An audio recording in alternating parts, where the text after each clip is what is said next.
Anumre no nsia bogana de shima mama munina dwuma makwaba.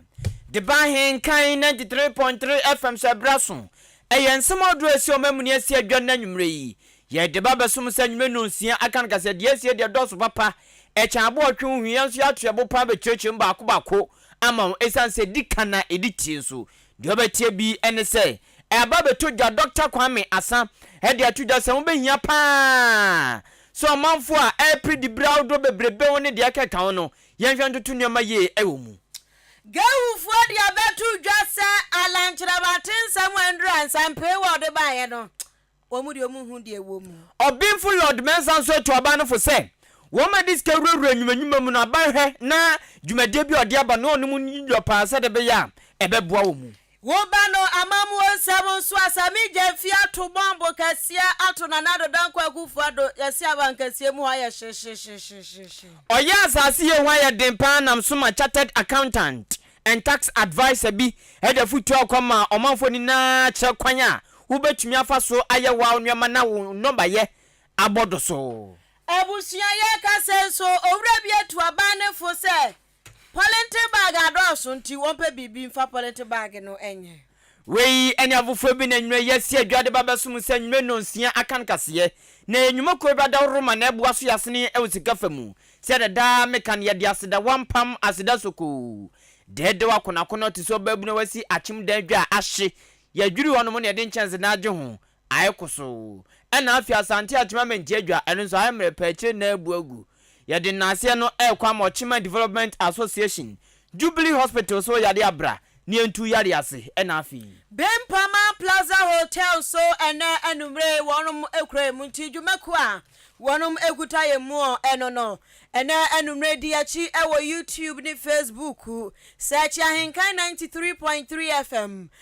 ni capital letters atroya kase wuduru ho a wadun chodi gu abekenkan edi amaje nchakro no a 0594 841044 0594 wadun chano fa hono SMS na ye bekenkan edi amene numre so information centers no bebraduonum eno mo bua makase bodo matrete na kwaba mu awurawuram eni e man Ghana ni ntwo ni zigizagam wo mo eto apitim Ahenkan fo so wote yanka ene enumre wa Kasiebo mu oyeme afia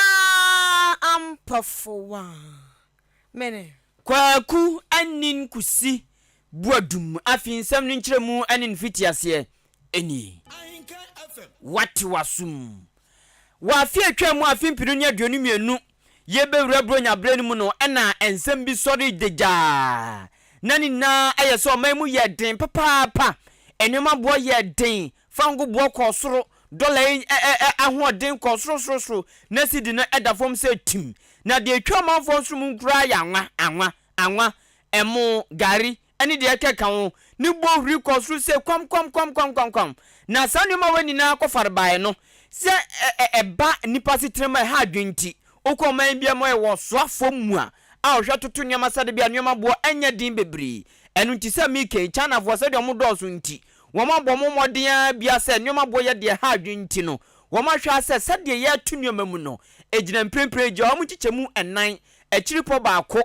4.1% na so ba Ghana no se ya enam o chichemu aduonum 50% ni echiri na se wo soro pa na weni na no ya tata ya fata buru bia de pawo bia tantama na eyosoafo hwe Ghana esikasem so ene ne ntotoya so ne de sobo no ebo no na omamu so ba obi ohwe esikasem so ne oman esikasem totoya so eyodumnyafo ken ofuriata abre nnwoma mu bo ye den nnwoma bo ye den fango bo kosoro ahyentuade atutum no ene omafo sogu no so ne aban no so se dabi aban nipa oni ni ye adwuman na fam wono no enkoye adwuma ni nkoye ntinka be ya aban sesa no ene wo mo bo aban pa na no na aban ba bonten yo mampani na nado netua no na nado ba bonten be chem so manfo nya botre esanse se be kaya International Monetary Fund IMF sika ye kwa kope no onumnyafo kenofurata yesi yampamu ni onu na di animu a wo mo kopeska no enu ti se yini firi onu mu a enu ma be si one time anrempo abrofro mo mfa mayen enu ntia ntwan ye wie pe na nka anya bia yesi afi ufrum no na nka ehwe no to akonya ensem we eda onu mo si yo yate yen hwanu mu kakra na no ne yesi afi ufremu enam so ama mrahye bidwani mo manfo obui abeto mpeso aso ewo ti mantemu onimnyafo Kofi Idi Adams ede atudwa se aban ne hyebo se yesi afi ufremu a obepamo onimnyafo Kenofurata anya sanso mpo ebia International Monetary Fund sikasem no yehu anopo a yebepam no ana ebeyi na firi no na edi nipa ofro abetenadwa no so na no onimnyafo Kofi Idi Adams eje se yesi mi yehu hwe sikasem so wo mu ye wia ne sa aban ne kan hwe enso aban se ye hwe no so beyi onimnyafo Kenofurata firi no wasanso kura de osoafo hwe emfididwuma ne enwumanyuma so edibre na ka no ho esanso onimnyafo alantramaten ode nkrata to no so nya dwuma ne biem abasa de sadwuma no kwa ka finance minister ho na no na owura Idi Adams eche se asaban oni edi kotoma hwe oto agro uzi ni poya mi ubeyi na frim na ye hwe num se yini frim abre na du a wo sanso ma ne dibre na asaban odi ahwa agro pa eno na oto nkrama Ghana aban o mampani na nado se so onimnyafo Kenofurata wo mampam no enmanum ye wo mu hu ni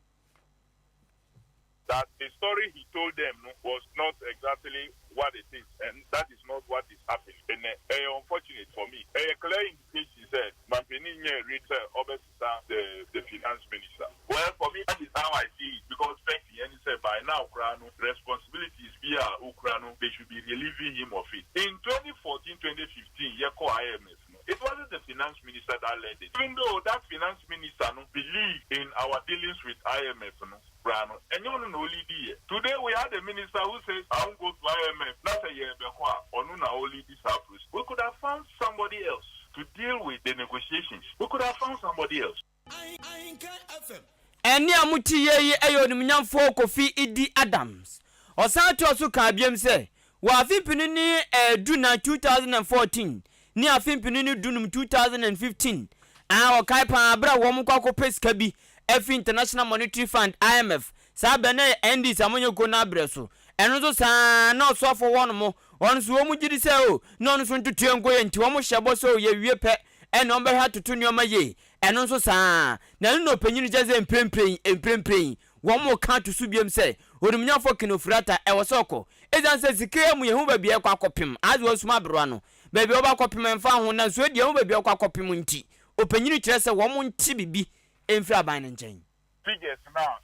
Bank of Ghana announced no enye no na omudi ye juma. That is one. Two, there were promises there finance minister no before after budget and after IMF engagement and think at the expectation and he said ni juma bi kura e kura no the best chance say ye gigi feeling some to reduce the workload and yes say no say ye the more e juma more ye the koka ne yes had a whole ministry of trade and industry one they said one factory come one ye hu so no ye the be koka.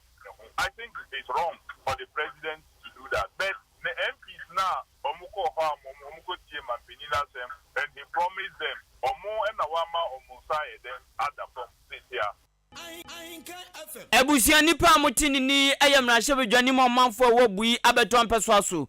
ewo oti mantemu onimnyafo Kofi Idi Adams. General Secretary Adema General Agricultural Workers Union Trinity Freddy Gewu Owura Edward Edi ababa tu dwa ya wo kire mu se eni di no ba ko sa soso a eno no se name no eye career eti Owura Edward career wode atu dwa ya wo kire mu se enyo bi wonu mu ekokokokko so wo Ghana ha eno yete wonu mu a eja obu akwa no wo hwe ni movie bi telenovela bi wo hwe ohu ya ne se fellow countrymen and women papa ya edaso countrymen align wadaso ya wo lecture kan sampe wan samporo GTP na yete na wase GTP no sania wase wode nioma bi agu akwamu ebeboa e ma hyehye papa bi akwakwa nanimu wabra eye eni PPT etu aheni asi ahemfo eyi nu a wo ba behwe na nioma gina ye wose sanse bi nyina won de oni gidie wum wose gawufuo eni gidie won tetru eni wonu Edward no woni gidie bia wasa GTP kro no a alankwadwo kiramaten aka ho asem no woto ne nsem so de wo ba mane bia ba wo kyerem se onipa a wo ka cabinet fo ho wabra so nti wantimi afa adwen we nyina ma wo mo GTP wa park ne dan ma ekolaki wa park ve egum en wa ma ya hye China fo ntoma ya rubber ntoma wa ma ya sha na wo di GTP agwada kem se wo twen ma wo wa bansa en wa be ma ya fra GTP dia eni o se ne nipa nso hu ohu pa o ento no de nyame anim no kra se nipa ono waka aban ho ma se ya toto nioma asem we aba ye di se ye ni se ni na wo ka ho bi wo kan wantimi ama nioma fufuro bi amba wadwen nkyeremu ye hunu se wadwen nkyeremu de mpuntu aba ensakira ya ba wo chese wan hyeda anya bibia wa bra na wote cabinet meeting mu wanya hwenti eba ne se na sa nipa we be ka kire Ghana fo se ye to aba ma ne se mampani a wo betimi aye bibi fufuro nti wo se won de se gidie pa se gidie de dabi na ne nsampe 100 ade betu dwa no so kra no nya de so wo mu gidie wo to ne nsam so en wo ba mane a chebi se wo be mampani a alankwadwo kire mate be mampani a wono de wo gidie na chese onu de bibi ka kire no sunsun mu se alankwadwo kire mate no endra wo hwe de ode ba ya no a enya bibi fufuro bia enya bibi fufuro chenchirenchin bia dada no a Ghana mampani His Excellency na nado danko Akufo-Addo enioma wo ye no bia ne second version eno obeke kan ye enu nti no no de se gidie pa se gidie oni bi hyeda woni mu wo wie no wo se on de obo ho ma na tete kire se nipa a wo ka cabinet fo ho na nado danko Akufo-Addo otu a watiem Oye minister na wo hwe eye mfidi djuma ni dwodie so e wo Ghana ha sei wantimi anhye dan fa ne mapapa bia ye hu idea ye hunu se o wo de adwen foforo bia badada no manifesto no mu de ya boroboro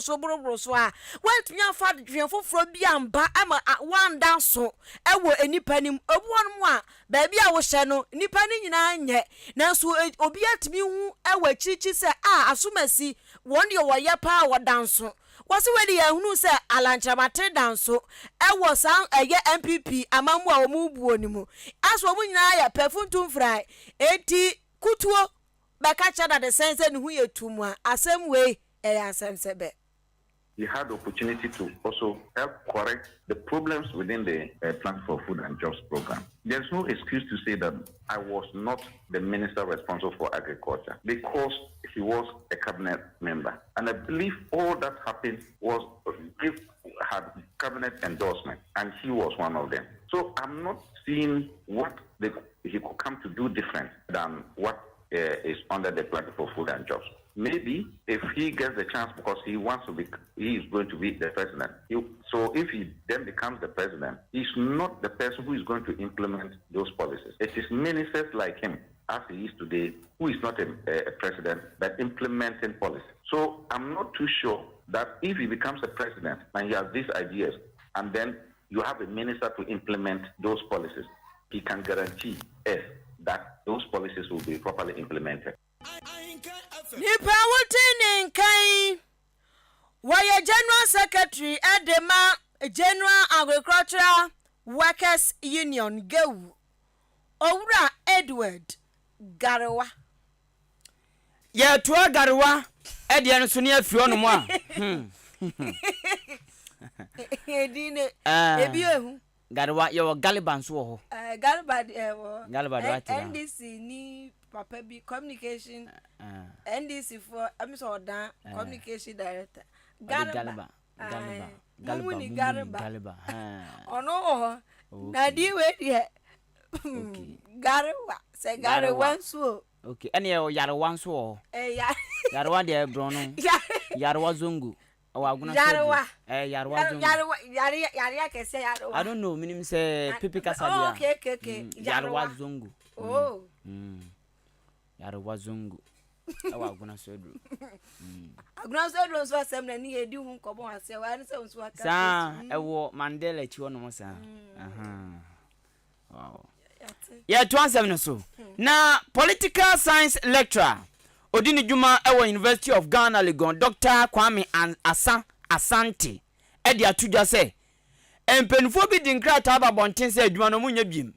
adwuma o mampani dia hye wo msasa asoafo no wo munya biem edikan eyo soafo hwemfidi dwuma so ene adwadie so Trade and Industry Minister onumnafo Alan Kudwo Chematen aka Alan Cash ɔde ne krataa ba anche bia na watwempo andu ɛna ɔsoafo no so na hwɛ enuane ane kwayonsem so Food and Agriculture Minister odumnyafo Dr. Afriye Akoto enso de krataa ba so no so adwuma no onye biem se ɔsoafo ɔno so ampampa ɔde aba amantize mpempe nipa mieni womonya soafo e wo mampani na nado dankwa kufado amemumu bim na no nam so ama Dr. Kwame Asante a oye kyerɛkyerɛ ni wo University of Ghana e kyerɛ sɛ enkrate no mo de aba no eye pa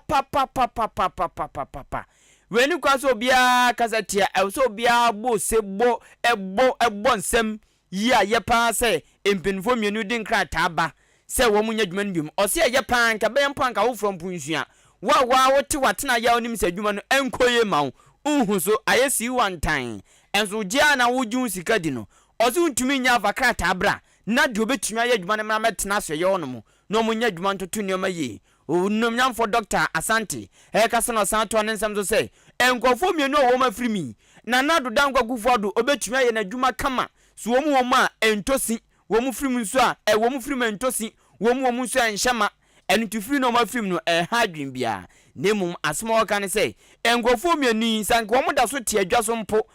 ko sanko beto abakoyi nipo obedi kan wo NPP amonye kono frankatuni na nka be ha dwen pa ezazenka sabri ko ya no kadwuma mbe ni na no kompebe kakra agwo mankasa de be yo madwuma mbe pe kakra to no musa kenkodu na fi de omde omansi kabini de eke ka ho kwa ko wirura wo mankasa ejapade mu to si fi no mafim ni de eye panti Ghana for yembosi. It is important that those who really want to contest must leave office so that they create space for those who will come and fill their space and then work to support the government to deliver on its mandate. That's it. Because touch wood, even if these people are not in government or they are not alive, for God forbid anyway, are you saying that the government will not run? The government will run, all right? But the problem is that when you continue to keep them in office and we have the hope that they are working for the state, meanwhile, they are working for themselves with regard to their vision and aspiration, then it becomes a problem. So I believe that they have done the honorable thing, leaving office and then, saying goodbye to the government machinery. Now they are out there to do their own thing, to champion the cause that they believe in. I think that is it. And we are not also saying that there are people that cannot be replaced. Their position will be filled by people who are equally competent and then take it from where they are going to leave off. We a political science lecturer with University of Ghana, Dr. Kwame Asante. Yankwa ya nimwe yeguswa ejinam Ghana ho nkomo anaja. Yebobo ho nkofo nso ekasa ho. Ukopiem ewo NDC amanyokuo mechire National Democratic Congress amanyokuo ni mo. Wamo kita udie bofoten aya owura Sami Jamfi Mr. Sami Jamfi sense siade ne nsa no aya occupied washakawa enti aya Mr. wasan so cry lawyer o entia na wakasa so ania ode vim and vigo bi ena kasa Sami Jamfi edi abetu dwase na nado dankwa akufu ado de ya mampania wo mabetna so a wo mo de ono enedi kan one more number nyonya hwe hute ewo Ghana ha se wo se wo hwe Ghana bakwasemu se book ni da hogboyi na wo flip tata na nando F9 kwa na deda dananim chese papa no anya dwuma bia wa mo Ghana fo enti wo so asem no wo se kire no waka yade na so waka what one is so wo say NPP amanyoku His Excellency na nado dankwa kufuado edi wo manim enkontompo dabraba ensem na ani ho nko an wo ma Ghana fo gidi se wo ho enti amma musa no nti Ghana fo nso anim atwa wo Ghana fo kwasi broni se disappointed Ghana fo disappointed papa so omudi omure hye NPP amammo ni mu na se str ba yeti an yeti ABC ni mu a ane yete anu nti wose Ghana fo de nyamese enka no kwasi se di ade no agye wo mo nsem wo manum kura to Ghana fo nuwam ho pa so mo to aba no ede ma ochiman PSA what one nsem so bia do wose se hwe Ghana amani hu aya akotomu se po a wo hwetwe wani kurukuru hwe Africa hasa bibrem ha se ya Ghana nkwani oman a wayi ni tian de ohia buburo waji aboso ko ba ya wonya na dwene so be sori afiri ohia buburo mu enu nti wo se ahawo ni apinidi Ghana fo esie nyina da ehu eni enyan ni nyina so nkamfa na ho sobo no yamfa mo his excellence na nado dan kwaku fado sanse ya panipa wode once na ba afia ya twe ni kurukuru nso a akwa bi no kofa ahwede ne ba afie ento ono ane de sobo no ebebo no wo to ane nsem so biem no wo kire mu tesete mu se Ghana wo hwe ya bakwasem nso a wo pe amanyoku a wo mo ede Ghana fo ato ohiem wasan so de Ghana fo ato akamu a his excellence na nado dan kwaku fado ene ni MPP amanyoku no wase na nado dan kwaku fado sesei ekabuburo ho ha ya wagya to Ghana fo animu ono ha sakwada bi kura hunu no ofesi so hu kan se gina ho na sakra ne se mi twam ahwakra no be mu na hwere kutukurum wabato ne bofo nchen esanse kanu so papa kanu tela bodani bi die bu dambales ni bi enti so onipa ahyebo na wantimi andi ne bosha so wono so wase agyawoka enti wase ani pipa manyoko ne de kyese se ye pade papa wo mo ho kra no a unya o point ya ka enya ka eye ntro so a eye ensempi abusuan sami jamfin samo no de bebre wasan so to aso biam kyese Ghana sese ye de ka ma eka no amne yen yenso yentimi ntua ya ka ntie nanu ada wo mo so mo de debt exchange program bi ba no uti yenya uti kura ye betwa firi ho senetefo na no mo tia se de yesra mu o wefo no mo tia na we ma ba ye mpe he ka tibia enti o se eka no ya tomu o tongoro no eno na nam so sese Ghana fo tempenten kwa ya wobia atiatia mu obi esu twa dwadwo wo se awrahu sam awo mu ne se anka wahunu se wayamfo nso no uju mfo nso tumu anka ye da so we da bi MPP amanyokuo no omugu so ayo mu defend and go behu asubesi wasi Russia Ukraine ubehu asubesi wasi COVID-19 ubehu asubesi wasi IMF no ensunsu yadam ene NDC for de nya pe wasi nkwofo we ant na asenwune hunu se dabi yan ye de Ghana fo kwa hotrem ti yan afuso ntum na yan nyoma papa wasi we de dabi o wo kire ne sa de no wanya ne ye no so kire wo de nti a wanya ne ye wasi aba ne sa Ghana ya betna ya namu a market time wa ye behunu no na time na ye market left right benkum ni fa no atu amna na amna so de atu a ye wuram se burudu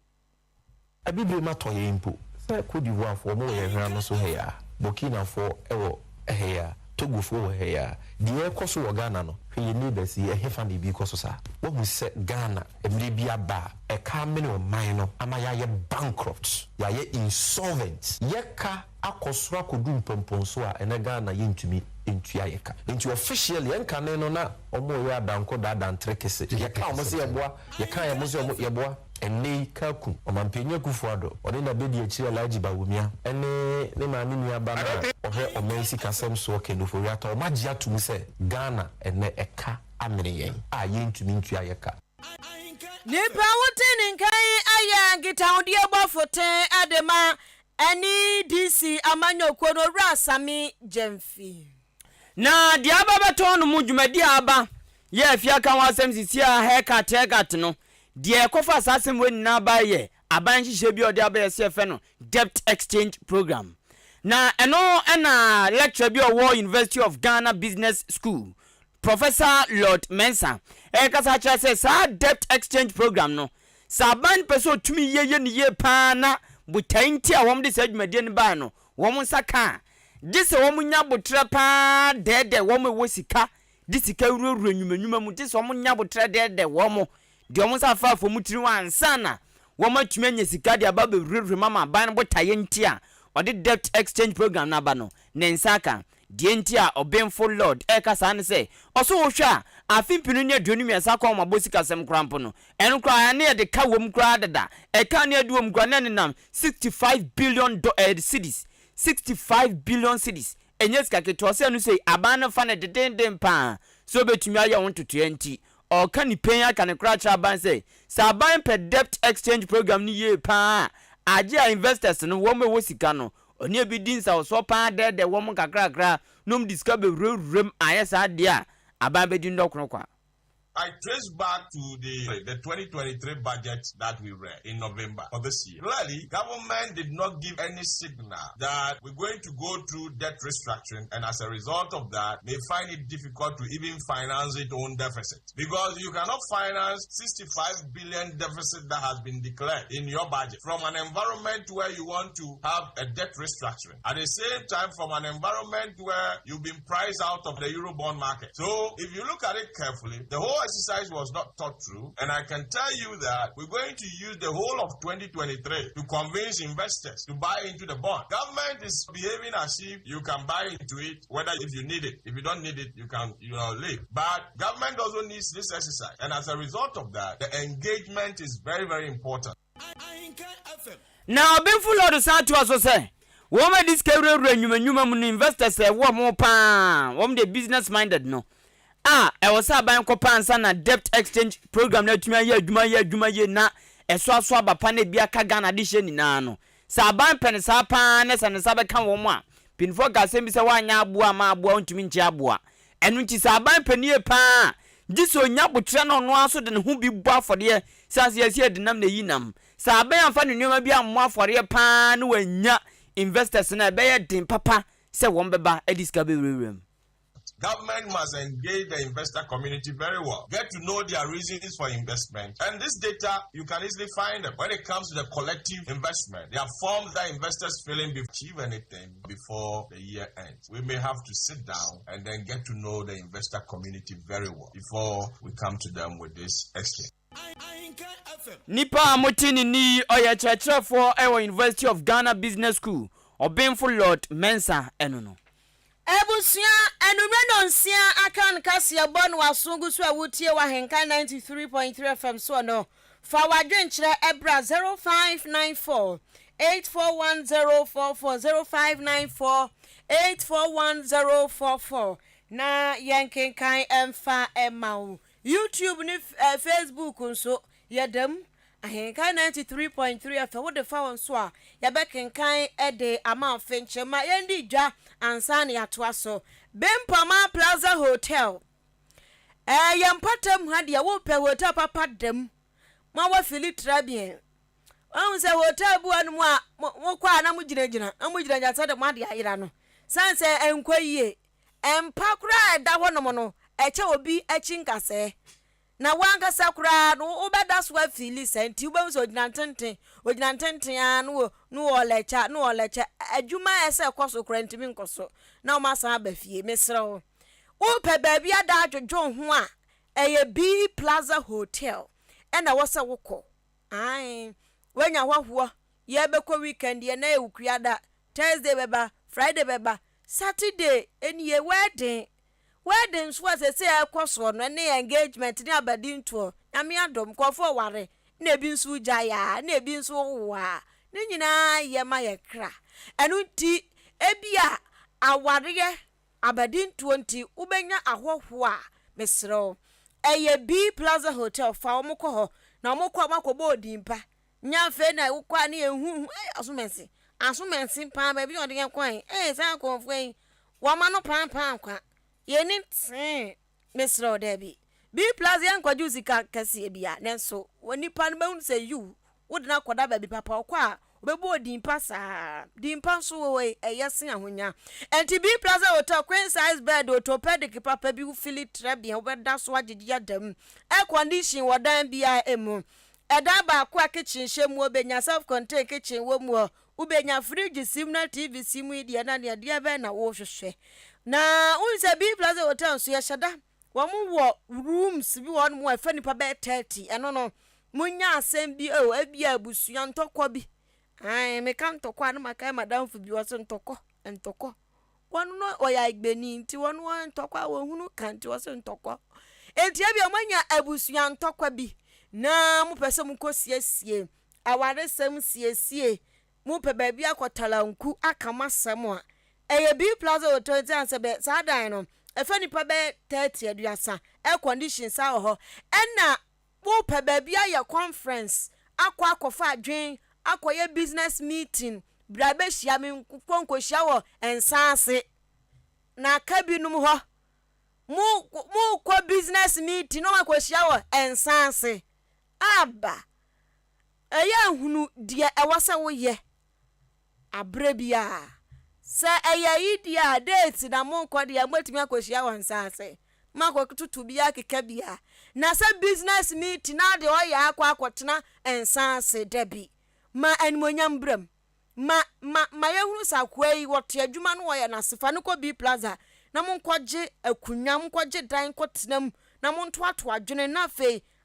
madwen no ensisisi yesanse air condition project abo mo nti bibia se no se mu project na mo choro maka ne ade board nyina wo ho bambon sam so de kwan sa wo ko ne obi kote o bag ya na chese ya amwa enu nti bambon sam so de ma menka choro mmo ho ma wo se eye mu ayere papa nte se wo no mu aja nyanu mu obi antwa music video ho ho de B Plaza obi antwa music video ho no obi abeto bomb sro enyoma egira na so security bambon sam no jana so pa ewo ho electric fence wo ni nyina ka bambon no binti ya electrify wo ni nyina wo ya wo hura simu o be fa pes ne sen wo sro nyawo obeye tum saja bidie enunti bambo de ye kan na wo so wadweno bambo ho ena fezu bia be park ka abobo ya edien tractor di odi ko ye bia be park no ubenya sanse ho ye was spacious car park ewo ho wo ma kira kwan eni achem odan Church of Pentecost odan kwantanum branch no ho ugina ho to wani mu ntenten so a B Plaza Hotel na bo ho MTTD kwan so kwantanum horo me so frɛ ka kire wo mo me ne mire ye beda ho manya ho ho bi o me ne me kan twoma ye be sepe ye ho number ye sen 0249 855 396 0249 855 396 and 0243 118500 0243 118500 B Plaza Hotel is specially made for holiday makers from abroad and afar. O pe baby abowade tonde hu dawura Ahenkan yo Ahenkan ye to ye bo ase na asem no ya kire mu aka ne ye ema nipa no a wotie no ye tiefu amodo yen wo mu tie so to mu trim to mu ko so mu koto bibi kura no a ye busasa Ahenkan femfo de no mu kan ye no ewe he enu ntibra na ni ye ndi dwa 2023 ya sha sei o pe se enioma kwa wa Brian kan fa bentran ka so bi de nyame na ton ma ade ma me ai ampa se nyankopon wono na ton ade nanso Bible no anso aka se eto de bi akenten ho osoro oboa de waboa ne ho enti ma me papa entran to so na anga se nyankopon na ton ade ma me sa ade na sheto kro kitua mu a obia hu ete se wo hyedem na wo bampa awade ma madwumo kabe bi petim pampo odi kan sem bia pa bia ton so ne ka big vocabulary nyankopo wo mfi age se waba abonten akopa adwuma ye sanso ena radio ne trimu po a ewo ho de se ye bodawuro ema wo enu nti Ahenkan FM na ye modawuro nya radio bia nso ne radio Ahenkan ye tiefo doso wo bodo ye nti asem ye ka bia tom trimu mu tie enu nti bra ne modawuro ne mana enta nyankopon de no na fe wade na wo ton no ye ntoni boom emfa emma enti from marketing manager entranga na ngafo mama ya chose sia wo mke kan kwatri yanso no di Ahenkan gofo eni ase bo de mint akede atia bisa ni agro no bra babisam na ubisam ade ba kwa me pe wo me ma me ho ne se akua Vivian so onuru wa pa obwa asem bia be ka che bia wo mfi age se waduru ho no ade na so akwa akotie me ma me owo me atia bisa sabe no odi ya adwuma rough wo pe bibi na ka che so ha de mu se adwuma na o asa wabwa age so okokotie won kan che na obwa won ko enti ya anya sa sunsum ni bi na ebeboa bra babisam from marketing manager nane ne nkasa o ebia me say yo timumwa me ombeboa 0244 290-093 0244-290-093. Yen say ho yade Jubilee Hospital me pacho achimo dan ne wo oda efre baby amantra na amantra no so baby ansam so fro bi wo no mo ehwo a na Jubilee Hospital wo na unim bibi se wo yale a fiti wapampam wapampam besi unase de titi bia no fako Jubilee Hospital esan se kren to kran fidi de hwe yade fiti nipadua no soro a besi ne fom no wo mo san fidi n bi wo ho ena afi nipa yedwuma won so wabotre paanti yade no se de tie bia no onyame adom wo mo hwehwe ehu etuase emaw na de kra ne se e pharmacy ne wo na duro bia uwie ya wo je on hospital bi won ma wo ko ya ni amo duro ba ko yasimiensa ye ni bi kotobu abonten ni ama mienu yese ba ko ye ni bi kotobu abonten na de bia on na namba kire sana se atasatase na ayewa na de nanam sa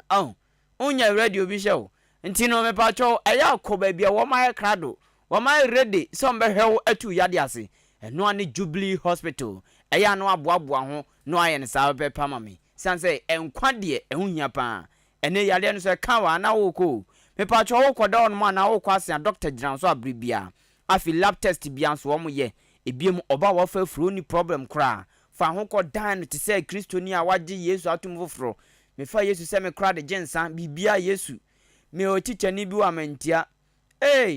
Jesus don fa nya agro obo wa kra Jesus obo na se wa fa na pa timi pacho so yale a na ana wa fa efura fa Jubilee Hospital so nyame fa ho to no so fa ho to no so nyame fa nipa so na ya ade nti fa ho to Jubilee so no fa adwumefo no so eno mu fidie papa no so fa nje wa wo papa bi enhwema kwada ne nya hoden anameboa eno ano no tia na waye ne sama me na wanya nkwa enya hoden na bofranso enya hoden me pa twa biem akwanhye bi asia ne enyan ye pe baby apa nipa agi nipa nkwa okwa wo mo bia bi theater kama won be sa operation no afi ultrasound and ECG scan machine so on mo a eno so ni problem kra ni na e wo Jubilee Hospital wo mo eye clinic eni yade bia se prunsuo ade to so na ayimpe ana ayeko ayeden de atie bia no odiko Jubilee Hospital mbehwe asiesie ne kama amaw ena biem asiche yade ene mojabro so edomanfo to nanan mo nse do paa tie ntena no mo enye honhon kanti wo Jubilee insurance nso ye adwuma friend 0244 575799 0244 575799 ena 0241 784 645 0241 784 645 Ochiman Development Association eye ankwa kwadwuma egu as NGO no me pacho na NGO we de eyobia NGO we no eyobia NGO to bia tumi bam nemum oba obetua 10 busumi bia nso betua 10 meche 10 Ghana cedis na yaboabo no san te bia abre ku nanim no na bia asem ni apagya ne mienu de mu du ana de o se ahwe siesie nsisi ano ye kofutom ne sika no edu a na makotam sika no tita no ma tiefro wam na efefefe aban boa no ne enso ye boa tibra be register e wan Ahenkan FM ana se fre 0594 467 029 0594 467 029 Ochiman Development Association yankamum ne ambo aban Ebusia yantoa enumre no nsia Ahenkan Kasiebo no eso Jabo amano atete environmental health hazard analyst positions doso na weni ye kiremu akotwi sen ebusia ubaga na hase ya ose kama chim o kiremu na kiremu se bia enframa bo na se bia tentam won se enframa bo on ma ye fen muti enframa on se bo se tentam robbers na twa round one sa ko bom no steady sam from an baby fini baby bako moti enframa omuno me coordinator ma moti enframa na brofo no kan environmental health hazard analyst no environmental health na sa mo chan fa na bo wan fa e mo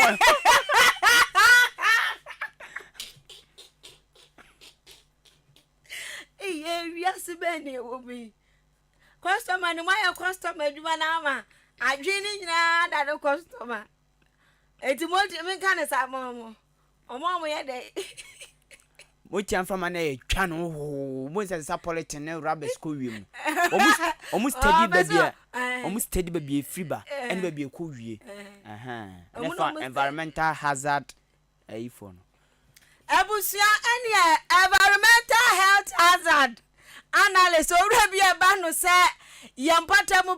ayete ye monte so no yenhwe enkura emmo ho bansa bibi enkofa ye monte so enko ha obi apapa yi wakasa efa ho papa ye ehwe se ye monte so no ahunidie nsam ne apomuden mapa befiri mu aboa ema nipa setra mu so aye dani din ade Professor Paul Opoku Sampene Osain wadi atu dwa ya wo chem se aban ya watu so yi His Excellency Nana Danko Akufo-Addo nyasa aban we nko aban bi obeba ya twam akwa aba no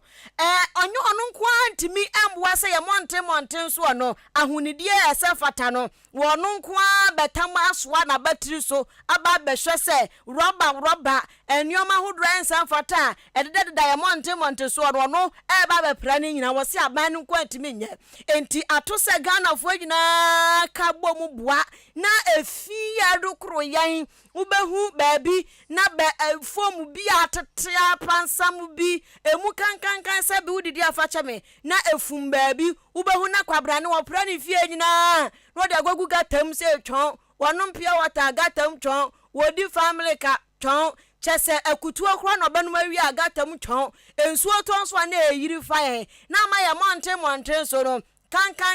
ebon se tefu enti aba ne sa no a ose ya nyina ya timu bi enya aban ne nko a na sade enonte wabraso se Ghana fo nyina ya ka ho ebomu na ya hwe eboa enti ose Ghana fo nyina so eka bomu ahwe aboa se monte so obetie no na aban ne so waka kire so wasra no a waya won fa sika enhye ankurankura bi a won matu omu ho asi wose omu de ombeboa ema ye monte so ahunidie no agina yie sankofo ubehu se company bi wase me de me yezum lion me de me company we me de me hwesa ahunidie begira na so enti sa company fo no momo de omu sika ehye pushia twekwa se ahunidie be fa ntoma papa fira we ye monte ye mantwa so no aban fa sika enwuru omumu omo sika on penetrate sika wo inject sika bobom sika tuo se de be yo so ebe hye wo mani beje se adwuma no mo ye no kwaro wo mu eye ni ye na obi nso e wo hono a wo hwe wo mo eboa wo mo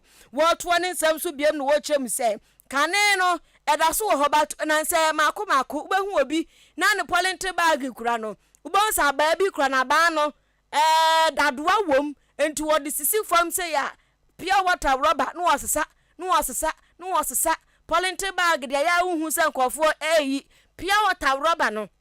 bons wasesa behu obi nso na wono so agbadwa ya wo ton plastic wono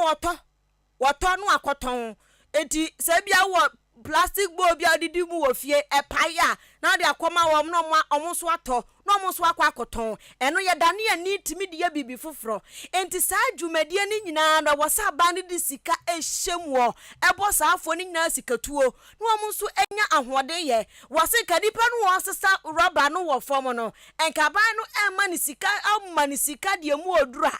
enka oman mpo se obegya pia wata ne nko ayi ubehunu na fei efom wan kase bonsa anwea ni mu no betutum ayi black ni nyina polente bag na hu hia nyina wo beyi essence oni so wo yiyi a eno nso sika ye yiyi na ye de ko ni ye dane ani e de bibi fufuro no eno na beboa ema emonte so no hawo ne nyoma nketenkete obuo no ya de kura onya wo monte so obi sebe buabu asi baabi ebon kanka wutwuko mu no na ye enuoma mframabone na wutwuko mu be wanso akoyare makoda Jubilee Hospital enu ntia ba ne sa emwa ha dwene etu wasre Ghana ban ene Ghana fo nyina se ya ba ne ya monte so a ye hwe na hunidi ese mapa no yenda na di na emwa ye nyina Government cannot do it all by himself alone, so probably the partner, the businessmen, probably those who produce plastic in the country, and they probably support them financially so that they will be able to buy all these plastic waste. Seeing it just come on the black rubber that we are used when you go to shopping, you buy food, wherever we go. What we have to do, they give them whatever it is that they can be supported financially, and then people who will be sitting at vantage point buying these rubbish, and you will see how people will be digging all the way into the soil, bringing out the rubbish and then plastic that is needed to dispose of. And that is what I believe that the government can do in its own small ways in helping. The government can also encourage you have containers set aside where they will tell that this container should have plastic, this container should have back to the producers, and you realize that we reduce drastically the plastic waste and that find their way into the ocean, our seas and things like that. I believe that we as a nation, we can do something about whatever the problem is. Nipa wote ninka yaba no say nhwane monte so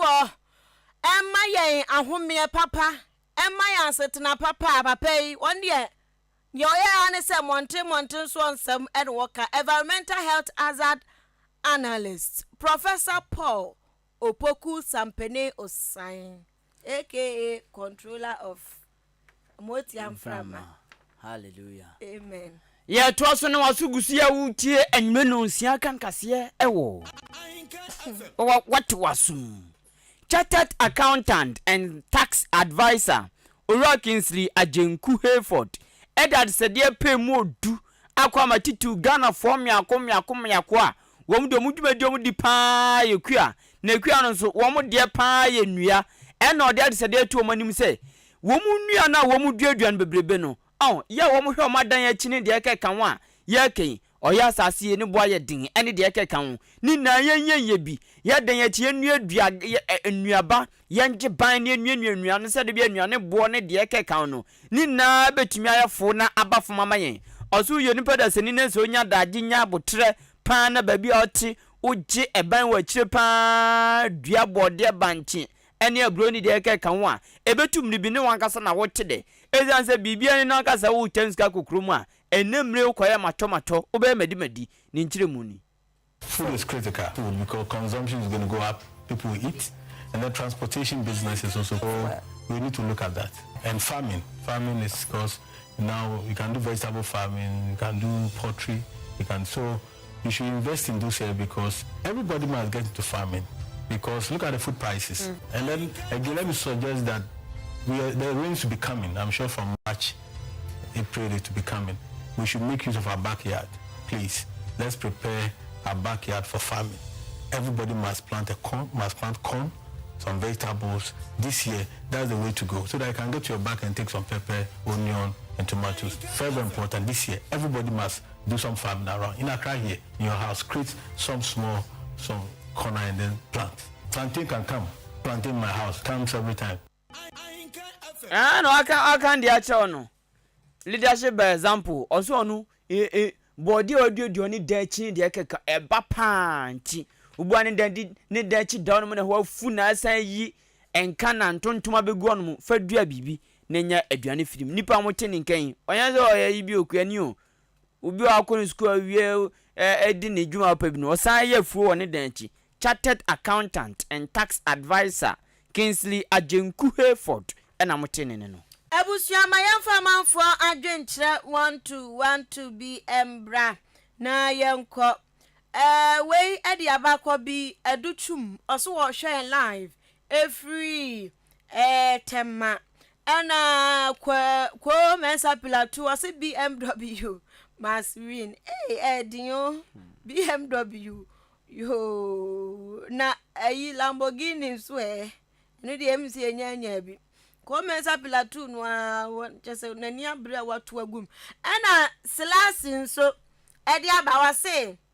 go so no di free waso wo chia Alan Kwadwo Kyerematen the next president Ghana ha wasi GTP die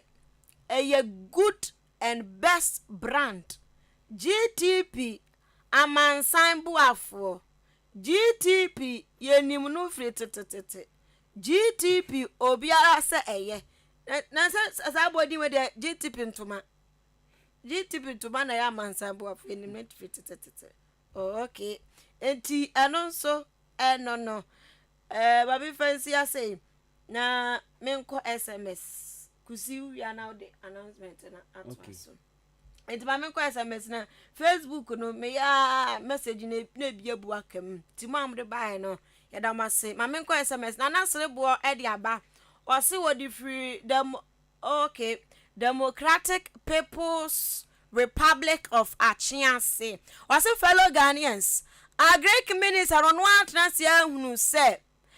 so what tongue and Yanyama Ghana for planting for food and jobs market. No, see a Jumano, a Jumana Bronson on one transia who said, Debbie, a Jumay, a may a ton at tongue. Banching body, a may supply banching body at the end, Debbie. I was a resigned to 1 hour who said, Debbie, a Jumano wire no, turn out on a wire no, Mwa, and unto on one transia. Wa resign no enti serebo na serebo de no and na we so eden the abos NPP parties. Please, farmers cannot buy weedicides and cutlass. What is say akuafo wo ka NPP party for no say akuafo ntimi ento eya enuro no mo de bubabo mo no buy so so mo ntimi nto de ahyiwura ne de keke ka ho nyina fertilizer no ntimi nto ayi potataw se kan ya de dokro mu ntimi ntosika na bi do kudi babu enu nti no wo munya bibi mfa ho na nyoma bi te se national cathedral ne de ehia ti wo mfa nto no wo munya de ehia sanse panufu aka se eye de ehia ansa na ya de fata ye bo asam wo de odi free keke bi kokobe e de aba enono when so as a Ghana is a country with profitable natural na someone no. But the human resource to transform it is a problem. Ne brofo a watro de aba no. Na nasam a wo peso wakanyina ne se. Ghana se gold, timber. Udi enyi timber fro kra de. E former goodie papa diamond de hwede nchembo ofo. Hwemfu tru omunam. Bra omobre. Omobre kedefuo ne ayifuo bra omobre akwatia. Bro mobre enti wase anwoma no de ewo ne nso enso se ye de be ye adwuma no ye nya musika no ye de bo animu nipa no ne any case no eno ani case nti president o sre no a won hwe no wonya bibi mfa ho o se ne din ede kwaku tawia odi free achem odan SDA koko wuraba enana yaw di free achem dan wose wo tie yen live. Ewie me patro akonya bi ababato nie adwuma bi epa adwumafo ne wo ma ya adwuma na obi o qualify bia no ye nipa o wie SHS kuta SS certificate bema nko a won pem bema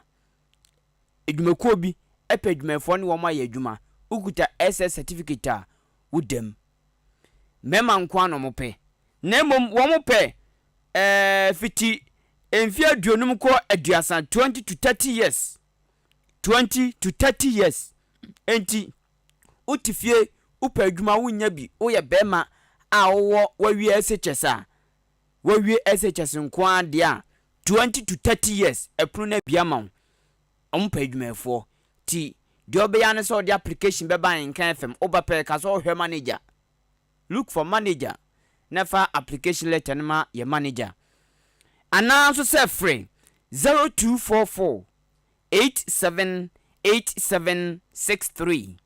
0244 878763 me patcho deadline no eye 13th January 13th no eduna se twama o de application letter no ba pe yentumi nya wo hwibiem adwumakuo bi epa adwumafo ne wo ma ye adwuma a o ye bema 20 to 30 years what the same feeling kwa falete ne bra ana no afre 0244 878763 0244 878763 afi Ahenkan Kasiebo na omafo beka ya abai wa bia wa wie ntete akwadin ntete SNS ni awie mo na o ye ne service mpo ewo Jubilee Hospital na wanyam finhia aduonum 25 years ye fe ne Prince La Pinkra ana Pinkra Prince La Pinkra edi adodo na dinim na no na Priscilla wa achim so aduru ti ogusu je ne tete ya ne service ana ekoba se wanya yade bi ne trim na wom ko ehwemu na brain tumor ma bribi mpu ye de ne ba asemi di kan so memenda bi wa Ahenkan FM so anopa bi na ye boss odi Ahenkan kra wa anum so ne host no wa mo 30 pan no sa bai wana na dia ba beto jan se omanfo mo ye ni na ye director de odi kan ni na no fofia ntoata Prince Lapinkra na sini so no kama kokko tenten teni maami ame ompe no asem mpo ompe kasa ohwe no so ampa ompe kasa abai wa fimi ya sanse ebusua no entumi enya nneema ne sede se ne fata aside omanfo mwom de boae no ahobua ntutom yi ama nom gusu yede wom gusu pem kwa nanzo ankosi aga na ofrimu ti abusuan ka yetena se no se ne na ye wontutuete nyame boa memene da ye January bosom ne da to so dunan ye memene da we ye ahomachi no num won bededa Prince Lapinkra ewo ICT Center ewo Wesley Methodist Church Achimsodru eben pa ewo Achimsodru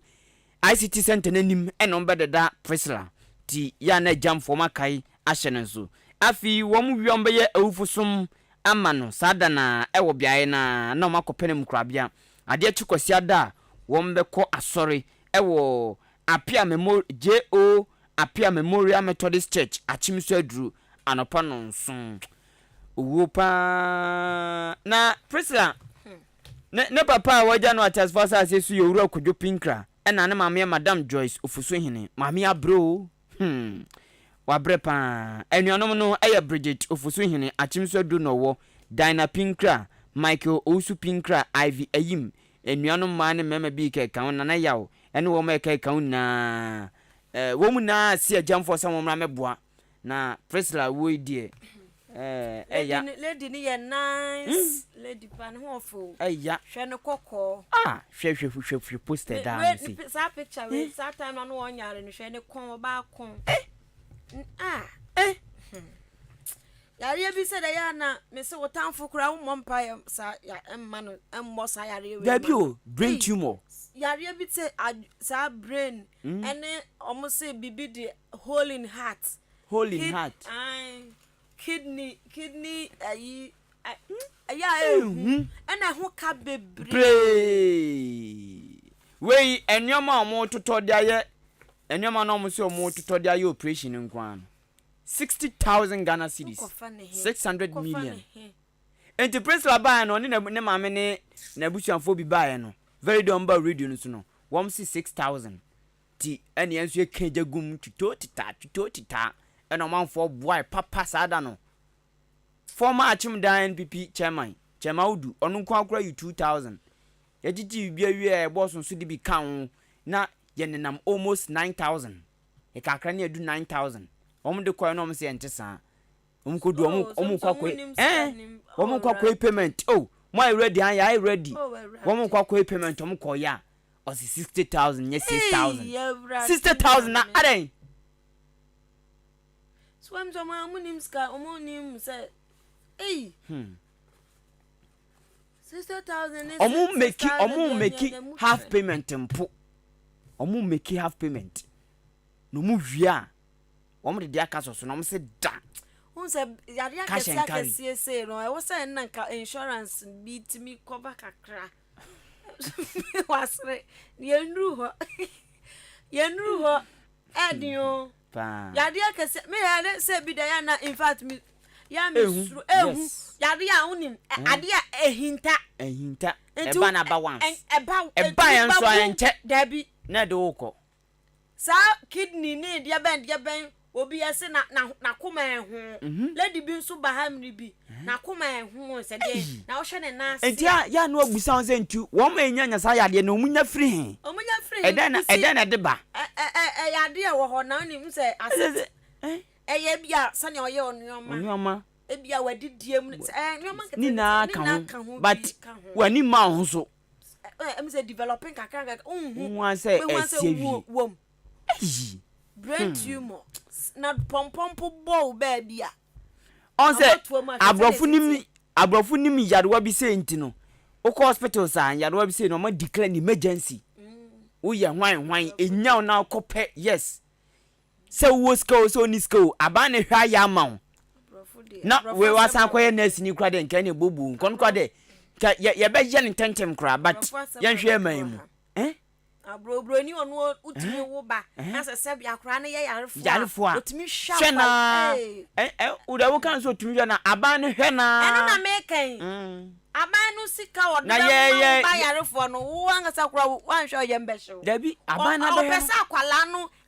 se ne o sitie ni ti wan hwa wo de ahometie be ha hai enti wo hwa akwala no ma wo so a wo tene ho no usunya badaye abro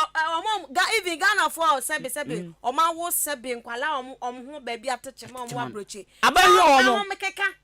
abaye omo po sebe ne ba enso ba Ghana ha no a ma me fo no ma ye basa disabled physical aban de bakra omo san hwadi ebe de ne emfa bro ni nya Jesus ensom no asemo the posters ye Jesus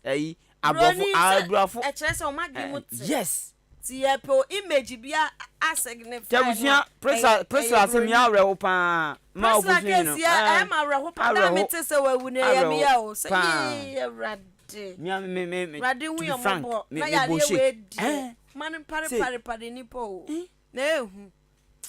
Okwa yare saba. Ye ko ye producer nwure ye eye Kwabena Akim Achim asubuade hye ba ko pe wase ne bo aza betu pre abone tan na jobo